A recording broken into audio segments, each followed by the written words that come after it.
Hello friends, Radhe Radhe. तो फिर से आपको मेरा चैनल में स्वागत है और मेरा नाम विजेता है, जैसा कि आप लोग जानते हैं। तो आज आपको बताना था कि आज तो संडे था, तो सारा काम आज मेरा काफ़ी स्लो है।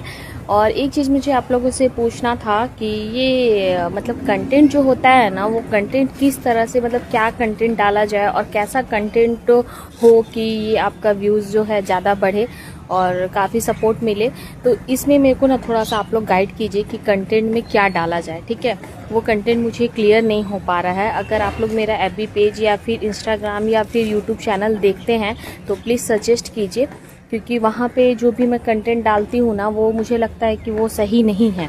और वो जो स्क्रिप्ट में भी डालते हैं ना हम लोग, जो हैशटैग लगा करके वहाँ पे क्या क्या डालना है, वो भी चीज़ मुझे थोड़ा सा गाइड कर दीजिए, क्योंकि वो एफबी इंस्टा मतलब यूट्यूब में देखती हूँ बट समझ में नहीं आता है, ठीक है। तो बाय बाय।